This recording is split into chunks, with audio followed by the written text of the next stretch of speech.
En esta oportunidad va a compartir con nosotros el tema de los dilemas filosóficos y la democracia, de la utopía de la inocencia a la distopía de la culpabilidad. Démosle la bienvenida a la doctora Sierra.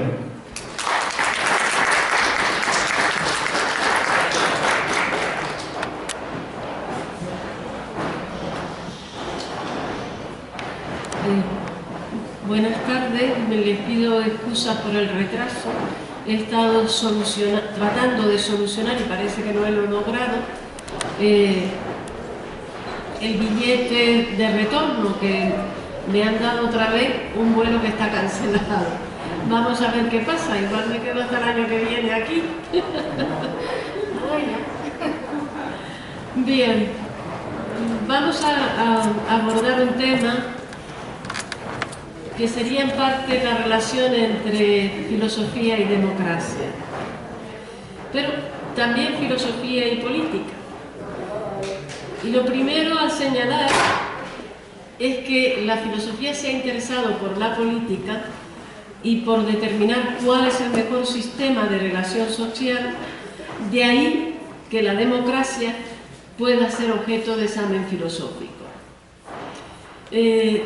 La verdad es que en el seno del pensamiento filosófico se ha engendrado una reflexión diversa que se ha inclinado tradicionalmente al abordar la política a precisar qué es y cómo debe ser una autoridad legítima y cómo debe ser el sistema social ético. Eso ocurre desde que Platón escribió La República. De tal manera que en la filosofía política tradicional el tema recurrente ha sido cómo gobernar debe de tener como principio gobernar para el bien. Pero este principio ha sufrido muchísimos altibajos en su confrontación con la realidad. Y cuando empiezan desde la publicación de La República de Platón, que fue sometida a duras críticas en su tiempo. Pero hay un hito muy posterior, en 1513, cuando se publica El Príncipe de Maquiavelo. Mientras que en la reflexión anterior lo que se discutía era cómo debía de proceder quien gobernaba para gobernar bien, y cómo los politai, los ciudadanos, debían de compartir no sus propios intereses, sino el bien común, que es un principio que establece Aristóteles en la política. A partir del Príncipe, la reflexión no se hace sobre el bien y sobre el buen gobierno, sino sobre el poder y los usos del mismo. Y esto ha generado cambios sustanciales en la orientación de la reflexión filosófica, que llegan hasta las contradicciones del presente, situada ante el poder como fin y no como medio. La reflexión sobre el bien común ha naufragado en nuestra época, de tal manera que ¿y por qué ha naufragado la idea del bien común? La idea del bien común inspiraba a todos los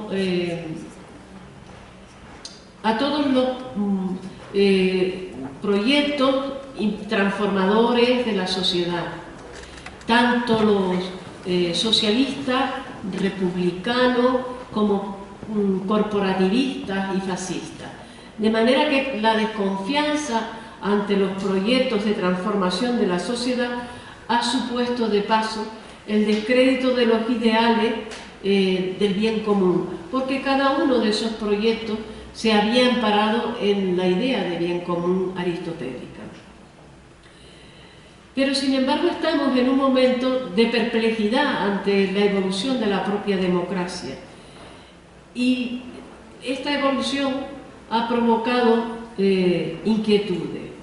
El término democracia es la conceptualización de un régimen ideal, pero también una definición empírica de las realizaciones concretas del principio democrático. En resumen, es una definición normativa o prescriptiva de la democracia que se refiere, por un lado, al conjunto de normas y valores constitutivos de la concepción de la democracia ideal y, por otro, a una definición empírica que se refiere al funcionamiento real de la democracia en los diferentes estados y situaciones. Los dos sentidos han entrado en crisis. Hay un desasosiego manifiesto tanto en la realidad social como cultural. La cuestión de fondo que se examina aquí, en parte, es la aparición de formas mixtas de democracia y oligarquía, que tienden a producirse hoy lo mismo que en la polis griega. El peligro que se evidencia es el de la formación de las triarquías oligárquicas, con un triple componente: político, económico y cultural, que imponen su dominio y desnaturalizan la democracia sin negarla, solo la desvirtúan. Sobre estas realidades y sus implicaciones se ha iniciado un debate filosófico que aún sigue abierto y que ha derivado al análisis del papel de los populismos como efecto y no como causa, de un malestar social provocado por la desvirtuación de los principios democráticos. Para algunos, como para Carlos Gall, el malestar de la democracia es doble, pero malestar al fin. Él dice: este malestar no es odio, porque no nace de una precisa voluntad oligárquica de dominio, que enfrenta con hostilidad a las masas democráticas, sino que viene más bien de abajo, dice, del hecho de que tanto la política como la sociedad son percibidas más o menos oscuramente como lejanas a la democracia, y que ésta, aunque negada en los hechos, continúa de todos modos dominando de manera indiscutible en el léxico político, como si estuviera dotada de un derecho casi natural, como si fuese un destino. De manera que la democracia configura el horizonte político y social del mundo en que vivimos, como realidad o como objetivo a alcanzar. Pero si la democracia ideal constituye una aspiración, la real ha entrado en crisis. Por las implicaciones de esta crisis y sus dilemas, parece obligado a reflexionar sobre él.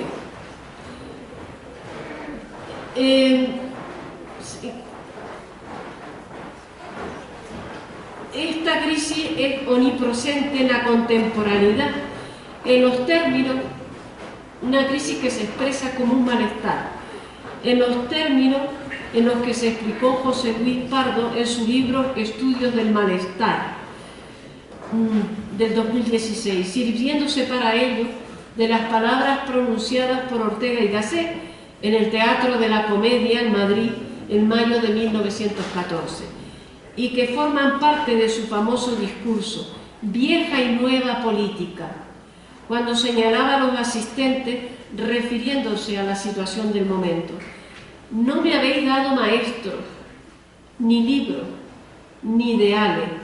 Yo os exijo que me deis cuenta de todo lo que en mí hubiera sido posible y no se ha realizado, quedando sepultado en mí antes de nacer.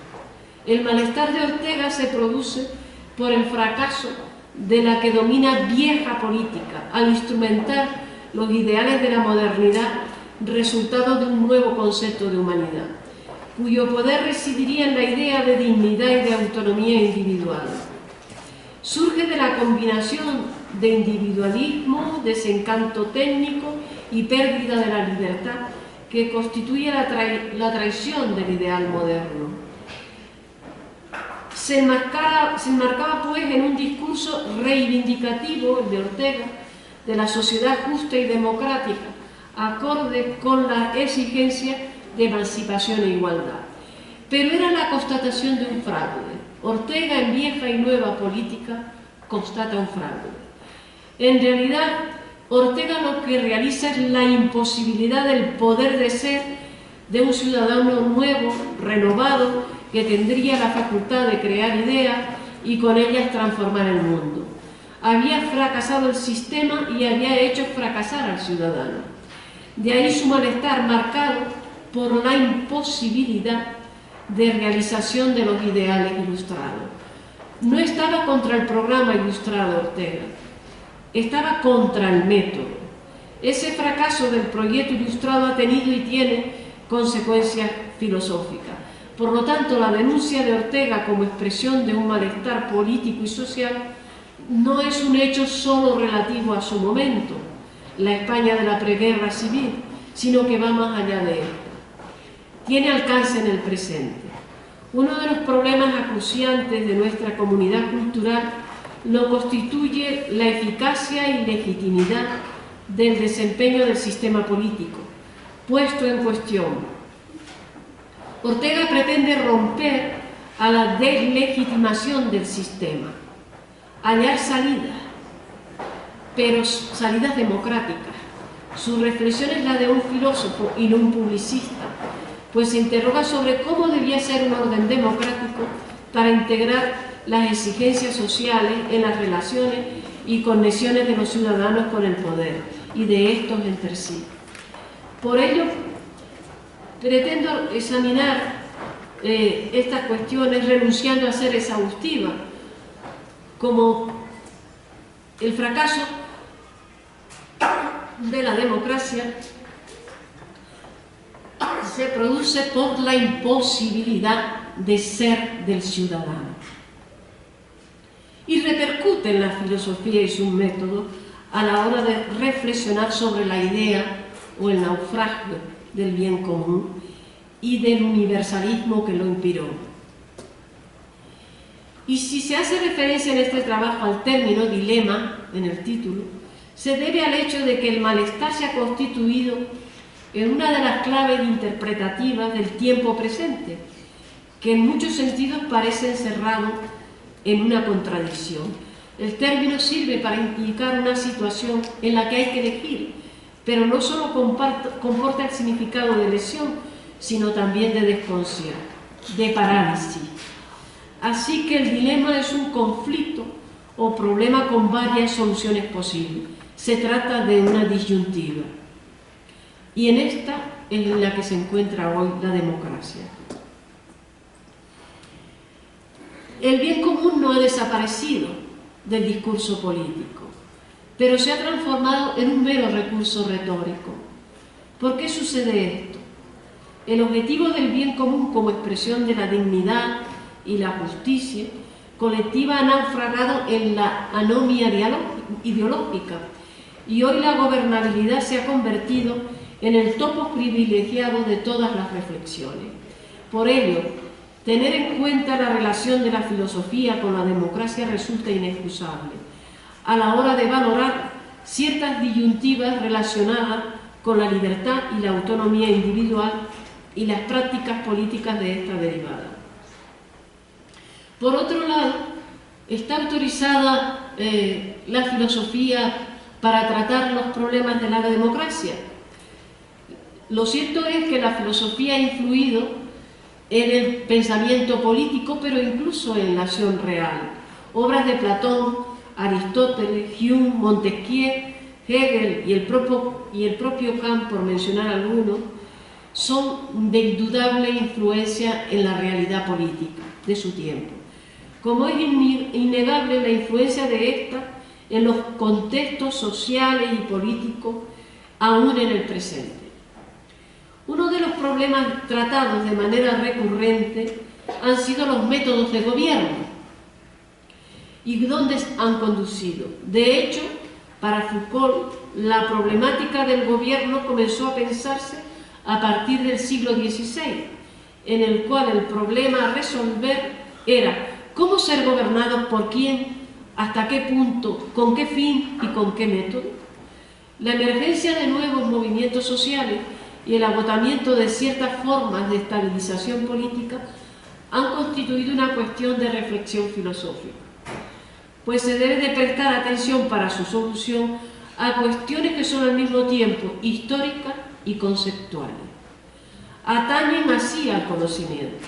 De ahí que John Dewey le haya parecido, si no obligatorio, por lo menos conveniente, la relación entre filosofía y democracia.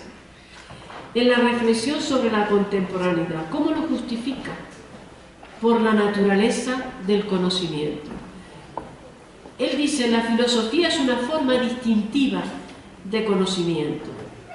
Lo que conoce la filosofía es de alguna forma una realidad más fundamental que las otras ciencias. Y hay un hecho que la define y la distingue, a su juicio, consistente en que, de manera recurrente, la filosofía asume la responsabilidad de proponer algún ideal de vida buena colectiva. ¿Cuál es su relación con la democracia? Precisamente esta dimensión propositiva. Desde Platón esa dimensión propositiva se manifiesta bajo el concepto de bien común, que reaparece como legitimador de la autoridad y en sus 12 dimensiones como instrumento de creación de un orden que hace posible la vida virtuosa de los ciudadanos, pero también la vida feliz. Es decir, de un buen vivir, del que hablaba Aristóteles. Ambos aspectos conciernen a la democracia, pues la democracia no ha sido ni es solo una forma de organización de la sociedad, sino también un ideal de vida. Gran parte de la problematización filosófica presente se corresponde con la política y el poder como expresiones de la estructura de la realidad, y algunas de sus interrogantes actuales tienen que ver con las realizaciones políticas y sus límites morales, sobrepasados soberanamente en el siglo XX. De manera que hay quien ha señalado este tiempo, como hizo Hannah Arendt, como un tiempo de oscuridad. Si se me permite la licencia, sería expresión aplicable también al XXI, por el carácter desarticulado, discontinuo y conflictivo del entorno inmediato, pero sobre todo por las prácticas de violencia política sobre el otro. De hecho, en Occidente, tras sus ideales deslizándose por una suave pero continua pendiente de autoritarismo y violencia, ha renunciado a realizar una racionalización de la política. La fragmentación de la sociedad civil es uno de los aspectos de la crisis de la política. ¿Y en qué consiste esa fragmentación? En la desaparición de una idea de bien común que sea asumible para todo el conjunto de la sociedad. De hecho, uno de los aspectos más criticados hoy en día, sobre todo por el liberalismo, es la idea de que pueda haber un bien común. Todos los grupos de interés no profesan la misma idea de bien. Por lo tanto, no habría una idea de bien común que pueda incluir al conjunto de la sociedad, sino que ésta tendría ideas de bien diferentes, diversas y enfrentadas. Ese enfrentamiento de las ideas sobre lo que es el bien puede constituir o constituye en nuestra contemporaneidad el carácter partidista y partidario de la política. Este sería un momento histórico en que sobreviven los aspectos formales e institucionales de la democracia, pero no sus propósitos originales. Sheldon Ball ha caracterizado este proceso de falsificación de la democracia como un totalitarismo invertido. Según este autor, el totalitarismo invertido es un fenómeno que representa fundamentalmente la madurez política del poder corporativo y la desmovilización política de la ciudadanía. Para él, para Sheldon Ball, es la reaparición de la barbarie. Por ello se habla de postdemocracia y se ha tendido a hablar de postdemocracia para expresar la devaluación de los procesos deliberativos, la mediatización de la política y la reducción de los espacios de diálogo e intervención público. Las instituciones cobran un nuevo significado, en muchos sentidos antidemocrático o predemocrático. Por consiguiente, la barbarie entendida como violencia o retorno a la prepolítica no parece una cuestión del pasado, sino del presente, sobre el que se cerniría la amenaza sombría, como parece deducirse de las dos conferencias dictadas en Buenos Aires en el 2013 por Gianni Bátimo, bajo el título genérico Esperando a los bárbaros, que constituye en el pensamiento de Bátimo un punto de inflexión en la medida que ubica la hermenéutica contra el racionalismo, el liberalismo, los discursos políticos hegemónicos, desde la experiencia histórica apocalíptica. Esperando a los bárbaros esboza una filosofía desde un ámbito alternativo, un pensamiento que en lugar de situarse en el saber y la verdad de lo social, se sitúa en el no saber y casi en el misterio profético, si es posible hablar en esos términos. Una posición que antes que nada pretende ser abierta y no violenta. Se aproxima el apocalipsis, se aproxima el fin. El malestar de que hablaba al principio respecto de la democracia parece haber llegado a un punto de no retorno respecto de la propia filosofía, como discurso de la razón. Un malestar que se expresa como nostalgia del apocalipsis. La idea de apocalipsis y sus repercusiones en el pensamiento representa una quiebra de cierta tradición filosófica comprometida no con el final, sino con el tiempo presente. Pues según la tradición moderna, es fundamental filosofar sobre nuestro tiempo, desde nuestra propia situación espacio-temporal, pero hoy se tiende a considerar que no hay una mirada cognitiva que pueda discernir el acontecimiento de sus efectos, que pueda separar el acontecimiento de sus efectos. Como señalaba Baudrillard en Cultura y Simulacro, ni separar el principio del fin. Y entonces pregunta Derrida, ¿cuál es la relación que existe entre filosofía y apocalipsis? Derrida se refería a la muerte o el futuro de la filosofía. Se había percatado de la tendencia apocalíptica y en su libro sobre un tono apocalíptico adoptado recientemente en filosofía, ese es el título, si bien afirmaba que el fin se aproximaba, también se permitía señalar que creía que este sería de larga duración. Pero pensaba que la filosofía contemporánea apelaba a su propia destrucción, revelando la violencia de los sistemas. Así decía, no es solamente el fin de este siglo, sino también en primer lugar de aquello, el fin de la historia, el fin de la lucha de clase, el fin de la filosofía de la muerte de Dios, el fin de las religiones, el fin del sujeto, el fin de Occidente. Apocalipsis New.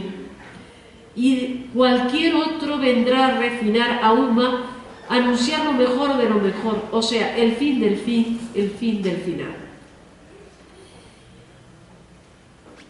En un momento histórico en el que en algunas áreas geográficas el pasado parece más atractivo que el futuro y la pulsión predominante es la nostalgia, la voluntad de interpretar y transformar la realidad que ha dado identidad y soporte en sentido amplio a ciertas corrientes de la filosofía, suscita una relativa desconfianza.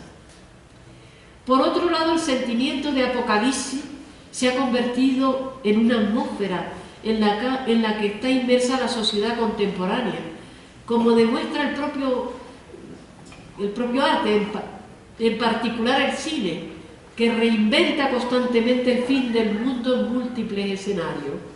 El apocalipsis ha desbordado las perspectivas filosóficas, pero sin duda en esta ha cristalizado, incluso filósofos como Alain Badiou refiriéndose a la Revolución Democrática como hecho histórico, dice que la potencia de un acontecimiento y su capacidad de progreso residen en la creación de un tiempo exclusivo, propio, y ello no parece hallarse, a su juicio, en el horizonte próximo. Así que a estas alturas del presente pareciera ser que la caída de los grandes relatos, símbolo de la posmodernidad, únicamente nos permite pensar en muy pequeñas propuestas que se encuentran verdaderamente al nivel de la condición humana. ¿Cómo? Mediante, según Bátimo, de una razón débil, que sería una alternativa a la ética tradicional, católica y al marxismo.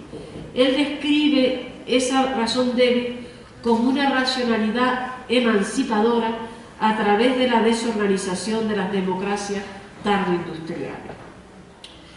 En el proceso de debilitación de los absolutos y de reducción del objetivo a lo intersubjetivo, nada ya de la búsqueda de las grandes transformaciones ontológicas del ser social sustentada en la razón proveniente de la modernidad ilustrada encontramos. Todo eso que queda atrás, Bátimo mismo, que cuestiona conceptos tradicionales sobre la verdad, el sujeto, el ser, la revolución y el poder, decía: el pensamiento débil es una reducción de la filosofía, y no veo a la filosofía como guía de la acción política. Pero la filosofía se interpretaba y aquella que pretendía transformar la realidad imponía un desafío. Se fundamentaba en la firmeza de la razón y en las potencialidades del individuo. Precisamente la denuncia de Ortega y Gasset se funda en el hecho de que estas potencialidades no han sido llevadas a la práctica. Ese era el origen del malestar. El desafío que se nos imponía era no solo pensar nuestra historia, sino desde ella pensar la historia de la humanidad para desenmascarar las estructuras que devaluaban la dignidad humana. La filosofía, como discurso de la sospecha, tenía un potencial demoledor sobre la naturalización de la violencia. En cierto modo, las disidencias en la valoración de estos discursos débiles y apocalípticos se inspiran en parte en esta idea. Uno de los grandes disidentes contemporáneos es Cissé. Para él, el catastrofismo filosófico y sociológico de hoy puede ser un medio de ocultar otros peligros, de no tomarlos en serio.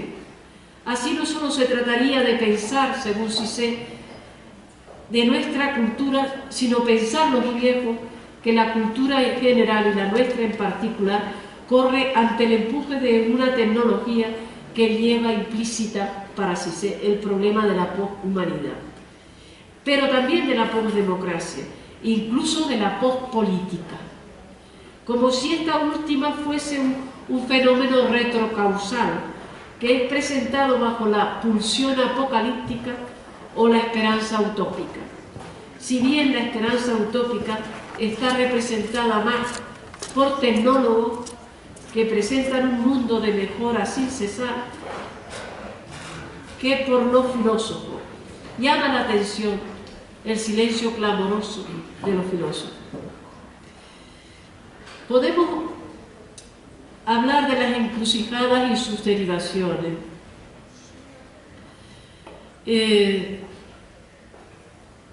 Los dilemas de la contemporaneidad han sido presentados por la filosofía como pasajes para los cuales no tenemos referencia, porque son realmente inéditas al comenzar el siglo XXI, cuando ha madurado una nueva imagen del universo y de la naturaleza humana dentro del universo, y del significado de la democracia en el orden político. Estos dilemas aparecen de hecho como encrucijadas en las que hay que elegir un camino sin certidumbre una vez hecha la elección. Mikio Kaku, físico teórico, dijo no hace mucho que los imperios del futuro serán imperios de la mente. es decir, no serán imperios políticos. Así la concesión democrática no tendría cabida. Se valdrán de la información la nanotecnología, la inteligencia artificial, la biotecnología y la teoría cuántica, fundamentos de todas estas tecnologías. Y la ciencia, como siempre, seguirá siendo un arma de doble filo. Resolverá unos problemas y creará otros. Uno de los problemas para la filosofía será cómo responder a la pregunta sobre la realidad, dado que la realidad virtual tiene algunas singularidades distintivas, como disimular la simulación, negar el simulacro, mediante efectos sensibles, de manera que sea innecesaria la experiencia de la realidad. Bastará con sentir el efecto físico o mental equivalente a la experiencia de la realidad. De tal modo que el paso de lo real es cada vez más superfluo, anulada la distancia de la realidad y su representación. Para Baudrillard, esta cancelación de lo real constituye un cambio que alcanza a toda la sociedad y la transforma. Así dirá: cuando lo falso recupera toda la energía de lo verdadero, o a la inversa, nos encontramos con el arte, con la ilusión. Cuando lo real absorbe toda la energía de lo irreal, nos encontramos con la ficción. Por el contrario, cuando lo verdadero pierde incluso su energía inversa, la de lo imaginario, nos encontramos con la simulación o el grado más bajo de la ilusión, cuando el bien pierde incluso la energía del mal. Nos encontramos ante el grado más bajo de la moral.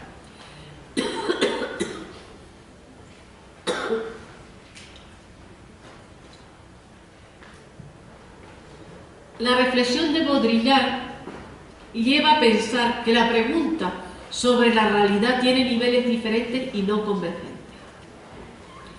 Una de las razones de la pregunta sobre la realidad es que estas singularidades de la realidad virtual presentan múltiples implicaciones prácticas.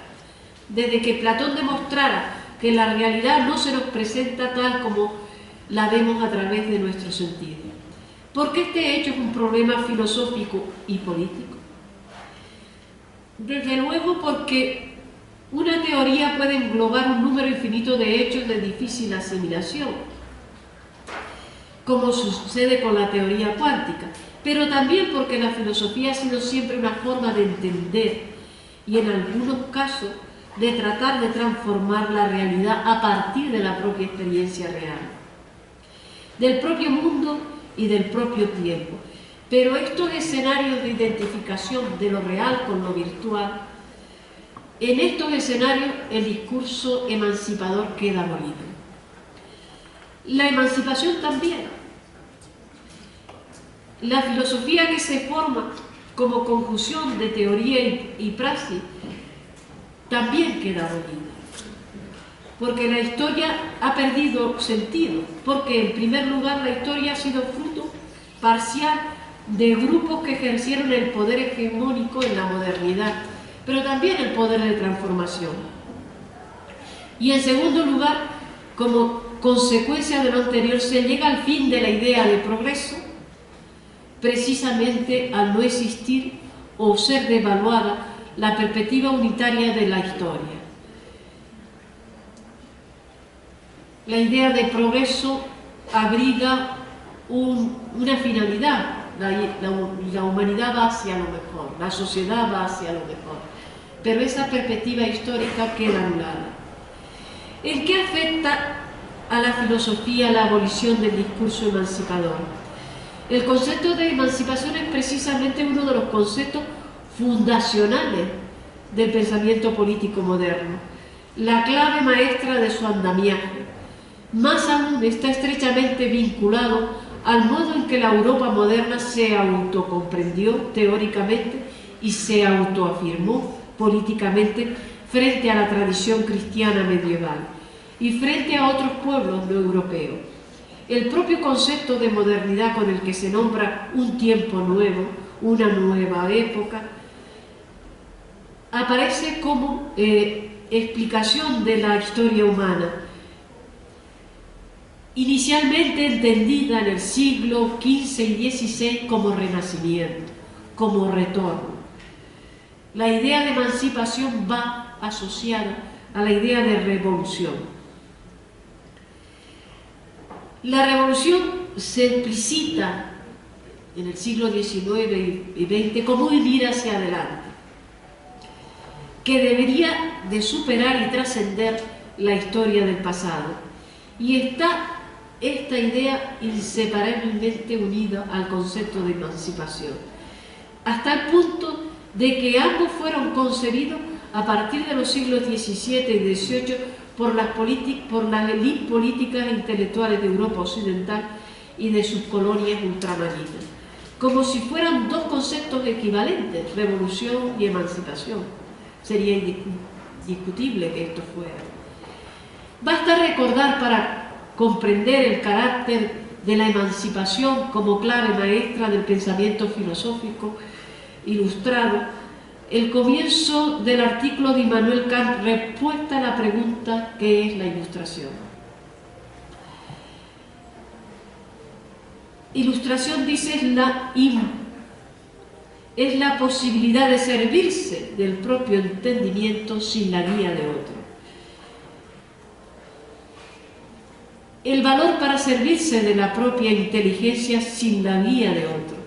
Sapere aude, ten valor de servirte de tu propio entendimiento. Y dice, tal es el lema de la ilustración. Pero el mundo virtual se borra, mejor dicho, en el mundo virtual se borra la línea entre lo real y lo simulado. Esta circunstancia se deja de reconocer como una alteración y comienza a reconocerse como una realidad. La cancelación de lo real se ha logrado mediante el proceso de asignar signos reales a un concepto. Es decir, nosotros mismos hemos decidido qué elementos debe contener un objeto para ser considerado como verdadero. De manera que cuando se habla de un más allá de la modernidad, quizás sería más apropiado hablar de una metamodernidad o transmodernidad. Se está hablando de hecho de un nuevo orden y de nuevas comunidades en que el pueblo como sujeto colectivo no representa ninguna legitimidad, porque los sujetos como tales están deslegitimados. Sin embargo, se vuelve a la idea de comunidad por otras vías. Así Marvin Minsky, uno de los creadores de la inteligencia artificial, propuso la idea de la sociedad de la mente, según la cual múltiples pequeños procesos, programas y su agente pueden trabajar en paralelo para producir una única conducta, pero no explica cómo se controlará el gobierno de esa comunidad, ni quién lo hará, ni cuál será su sistema. La democracia no se menciona por Minsky, solo la creación de una sociedad mental colaborativa. Por otro lado, uno de los efectos es que la idea de futuro pende de un cielo ahistórico.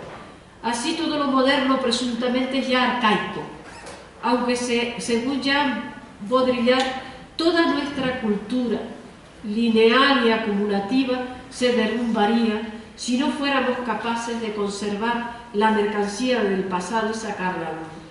El pasado deviene en mercancía. Lo anterior sucede porque lo que creemos que es la realidad es una construcción y no nos hemos dado cuenta, como dice Baudrillard, que ya no hay verdad.